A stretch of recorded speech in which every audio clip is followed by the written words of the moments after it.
Hello, viewers and listeners, and welcome back to a new live show on AUK Radio. I'm your host, Adeyinka. And today's show is no different because we're talking about our health and wellness and everything else in between.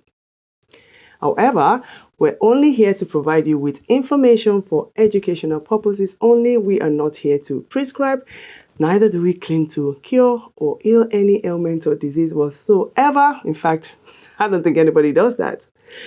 However, please do speak to your healthcare provider, your doctor, in the first instance if you are thinking of making any changes to your lifestyle, especially if you're already under their care for whatever reason. Now, with that being said, today is no exception. We are talking about our health. So, 10,000 steps, 2 liters of water a day, 7 to 9 hours of sleep, practicing mindfulness. What's that all about? Those are some of the health benchmarks or some of the health suggestions that we talk about on this show. And of course, I didn't originate those ideas or benchmarks. However, do we really need 10,000 steps a day? Now, why am I starting with that particular one? I had a conversation with a friend today, actually, while I was preparing, because I belong to so many groups when it comes to health and wellness. So this was one of them. And we use this app called Step Up to count the number of steps that we do daily, to help to motivate each other, to keep us accountable to each other. Now, she did a screenshot of the scoreboard, and I saw that I only had 7,800 and something on there. But I knew that I did well over 11,000 steps. So I mentioned that in the group, like, hello, I did 11 plus steps. Why is it showing just 7,000 steps? And of course, we laughed it over. And she challenged me to 20K steps today. But I did say, no, don't have time to do 20K steps. 10 is my goal, and I'm sticking to that. Plus the fact that I also exercise in between, right? So that's more than enough, I say. Anyhow, so that got me thinking. And this recent article on which was summarized on the BBC website, and I remember also a few years ago, not so long ago, there was also an article saying that we actually need less than the 10,000 steps. If you're like me or some other people that I know that have not hit that 10,000 steps in a day, will still be walking around just before bedtime to make up those numbers. Well, we can breathe a sigh of relief knowing that we do not need up to 10,000 steps a day. 7 is fine. We'll still get the benefit of what we think we should be doing at 10,000 steps. Now, for people of my community who will have higher risk of diseases like diabetes, high blood pressure, kidney issues, we know, or we should know, that movement is key. So whether you're doing 7,000, you're doing 10,000, let's keep moving.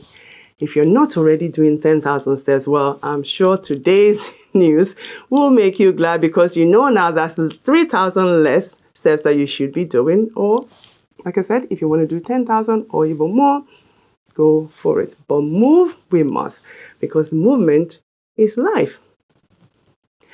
Now, when you're walking or before you go for a walk, it's always a good idea to think about your footwear. So you want something that will support your feet when you're going for a walk, so that you also help protecting your joints. And when we're walking, we want to make sure we're walking tall, swinging the hands, almost like matching, but you get the drift. Let's walk tall, let's walk safe. My second health benchmark is one of my favorite things to do: sleep. Yes, 7 to 9 hours. Oh, is it less? Should it be more? Now, some people claim they thrive well on 5 hours. Some even say they thrive well on 4 hours. But that is not the norm. And I'm not saying such people are not normal. No, not at all. But Science research is telling us that we need at least 7 hours of sleep. We're all different, rightly so, right?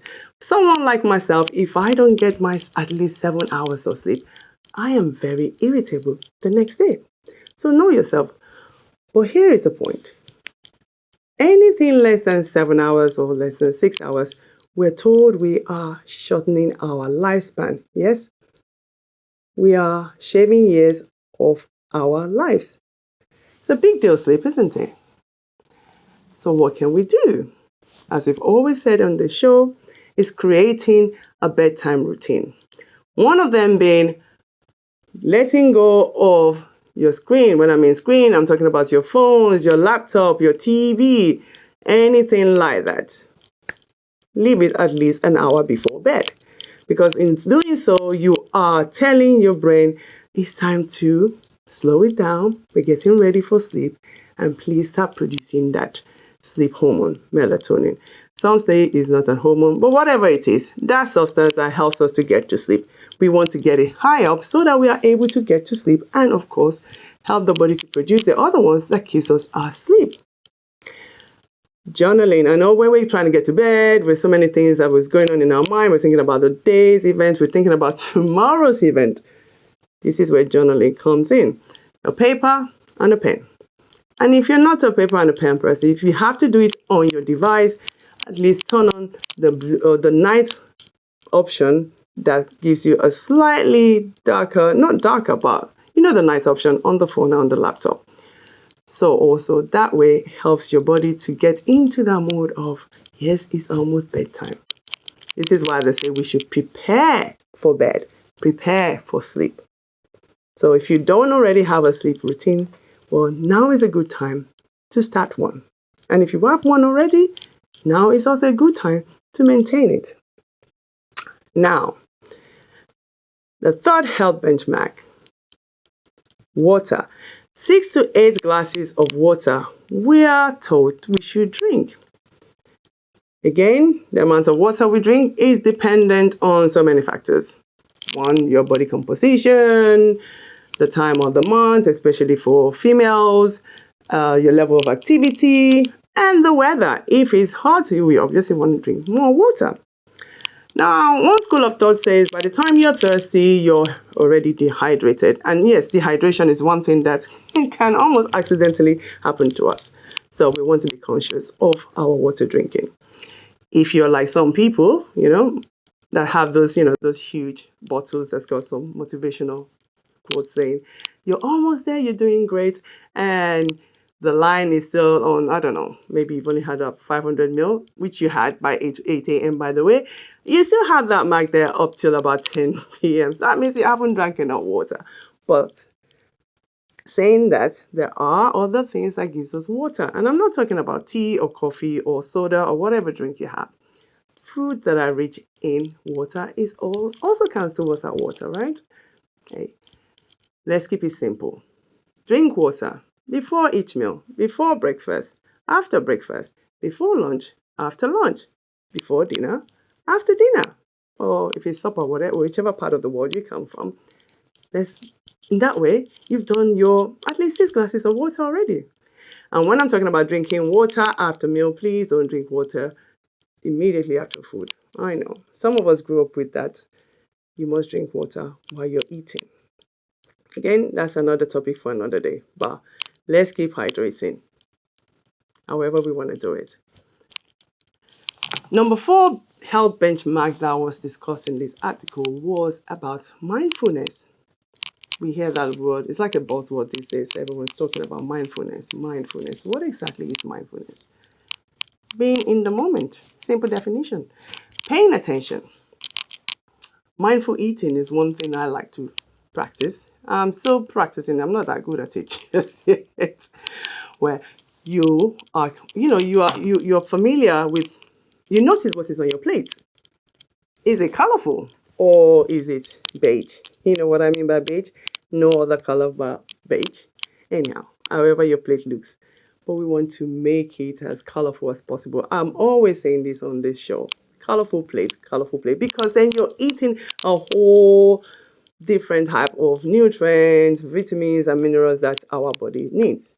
Anyway, back to mindfulness. So you notice the color on your plate, and while you're eating and putting the food in your mouth, you also notice the flavors, the taste. Which reminds me of the salad I made yesterday. So I made this salad. Bowl is quite full. Put my own portion in my bowl, and then I take a mouthful, and I'm like, that don't taste right. I did put some dressing on it, but because I was, well, you could say I was being mindful of what was on my plate, I noticed the taste. It wasn't the usual nice sweet taste. So I had to do something about that. And of course, when not only about the taste, but the texture also. They say we should count between up to 20 or thereabouts for every mouthful. It's mindful, mindful eating. It can be boring, it's long, but if you're eating at a table with friends and family, then it's not boring. Then we're mindful when we're not eating in front of the TV. So I hope you're not watching TV or watching me while you're eating, because then you're not paying attention to what you're eating. So that's one example of mindfulness. But really, what the NHS is telling us and what other health professionals are telling us when it comes to mindfulness is really taking those few moments. It could be 10 minutes, it could be less. And perhaps just close your eyes and listen to your heartbeat. Appreciate that heart for working so hard all this time. And sometimes when you're so quiet, you can actually hear the heartbeat. You can hear things like different sounds in the room. So let's practice some mindfulness. So those are some of the things that were mentioned in this particular article. The one thing I didn't notice there was about fruits and vegetables, especially when it comes to the amount that we should be eating. Now, the saying about an apple a day keeps the doctor away, yeah, that was in those days. These days, you pretty much have to eat between 4 to 6 apples to keep the doctor away. And that being said, it also depends on the type of apples. It also depends on how it's been produced. Number ranges between 5. Some say 9 fruits and vegetables a day. Again, another benchmark. Whatever number it is, so long as we're eating those fruits and those vegetables on a daily basis, or as many times as you can. So, that being said, we've talked about, well, that's my addition to the article, which I think should have been put on, but hey. So we have sleep, we have hydration, we have going for, walking, which is a form of exercise, and I think I forgot the fourth one, but I mentioned that already. So therefore, which one? Let's try out a new life challenge. So I want you to, this is a hashtag now, hashtag new life challenge. 1, just for this week, especially if you're not doing any walking whatsoever, go for 7,000 steps, 7K steps, Monday to Sunday, or Sunday to Saturday, whichever way you count the number of weeks or the number of the weeks. Practice that. And if you're already doing more than that, well, good on you. Still, you can still challenge yourself a bit. I know I said science says we should do 7,000 steps, but for people that are doing over 10 already, you want to challenge yourself. So it's all about growth. It's all about growth. It's all about growth. Another challenge which you might want to take up is 4 to 6 glasses of water a day. And no, please, don't drink it all at a go. At the same time, I did read somewhere that when you drink more than 3 glasses of water at a go, you are actually tasking your kidney. So you're giving your kidney too much work to do at a time. So again, as with everything, moderation is key. So space it, like I said before, a glass before breakfast, a glass after breakfast, a glass before lunch, a glass after lunch, a glass before dinner or supper, and a glass after. So already you've got 6, and in between, I'm sure you will be drinking some, right? So there's a second challenge for us. Now, the third one is to give up those technology at least an hour before bed. Let's try that maybe Monday to Friday. And the weekend, yes, you have a leeway at the weekend. So, are you in? I'm sure you are. So let us know your wins and your struggles as you engage in this challenge in the comment section. And like I said, I would love for us to, tag us on social media. Tag us at AUK Radio and tag us at New Life Show on AUK Radio to tell us how you are getting on with the challenge. So remember, you are not a number. You are an individual. And while we're doing life happens. Life, someone said, is messy. So cut yourself some slack. Consistency or progress over perfection. So if you're not moving, move, drink some more water, practice mindfulness, get to bed on time, get enough sleep. Put all these little nuggets into action. Practice one a day. Like I said about the challenge, which one are you going to do this week? So that's all I have for you today, my dear listeners and viewers. I have been your host, Yinka Omishore. And please, if you have an expertise in any health area and you want to share your expertise with our audience, please do get in touch with us at aukradio.org. And perhaps you are someone who has an experience of a particular illness and of overcoming it, or you just want to talk to us about your life. Maybe you've incorporated a healthy lifestyle, maybe some of the things that we've been sharing on the show, and you want to talk to us about that. Please also do get in touch with us, and we'd love to have you on the show. So just before I go, there is some news or some health news I would like to share with you, dear listeners. So, one. Let's start with the ladies. And in case you missed it, here it is. The UK is piloting a new trial called the Beacon Ray trial, where women as young as 30 are being assessed for breast cancer risk. So the trial began in May 2023, and as at the end of May 2025, it was showing that nearly 1 in 5 women aged between 30 and 39 are being identified as high risk for breast cancer. What this means is such women could be eligible for the annual mammogram and even get personalized prevention advice early to help reduce the risk of them having breast cancer. So that's good news, really, because it's always been women that have been, maybe there's a family history of breast cancer, or even older women have been the one getting annual mammogram to see the risk of breast cancer. But now we're having younger women being tested for it. So the statistic says 1 in 5. So my math, that's about what, 20%? Well, that's a big number as well, isn't it? So it's definitely a good call. So takeaway for us as listeners is to talk to your doctor about your family history. Know the signs. That means educate yourself on the signs to look out for. Don't wait. Support early screening conversations in your communities, in your group, whether it be your WhatsApp group, whatever group you belong to. Let's be our sister's keeper. Now, to the men.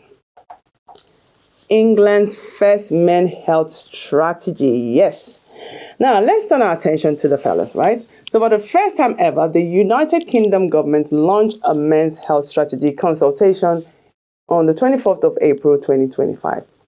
This is huge. This is historic. Now, here's what the strategy focuses on. 1. Suicide prevention. 2. Cardiovascular disease. 3. Type 2 diabetes. And 4. Male-specific cancers like prostate and testicular cancer. But there's more. England, developing this first ever men's health strategy, will with a call for evidence opened up until July 17 to inform strategy development. So it's designed to tackle the big inequalities because men, especially men of the BAME community, suffer a higher risk of certain diseases and have shorter life expectancy than women. So that's what the statistics is telling us. Women are living a little bit longer than men. So the key points: men in deprived areas die younger, and the gap in life expectancy is getting wider. Many men don't access healthcare services until it is too late. The strategy also aims to change that, making healthcare more responsive and inclusive so that our men are able to come forward and get the help they need before it's too late. So, what can you do? Do share the consultation with men in your group, with men in your community. Let's talk openly about physical and mental health. And again, in this case, be your brother's keeper. Encourage someone to go for that checkup today, to talk to their doctor, to take that scan, to look after their health. And finally, structural inequalities when it comes to BAME health. Now, data is backing this up that, of course, we've all known that, or I would think we all know that there's inequality when it comes to health. But the UK Health Security Agency released a landmark report in May of 2025 revealing this inequality in our healthcare system.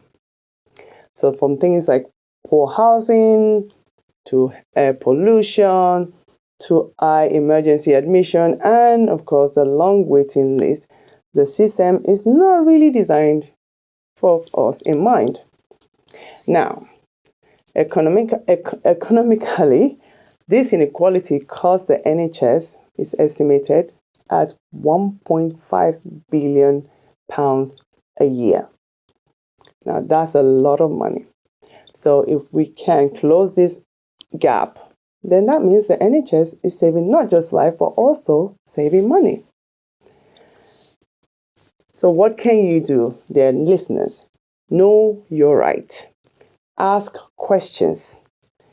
Demand culturally competent care. Support advocacy groups calling for reform. And what can you do with all this information that I have given us today? Well, schedule that health check. And for us in the UK, health check is free for anyone over the age of 40. You get your 5-yearly check that you should be invited to come and do. So please do take that opportunity and have your healthcare check done. Share one resource, like I said, about the consultation for the men. Not only that, but do share one resource. Post on WhatsApp, and show up and speak up. Let's be each other's keeper. Remember, let's get wealthy together by staying healthy. And take care, and thank you for listening.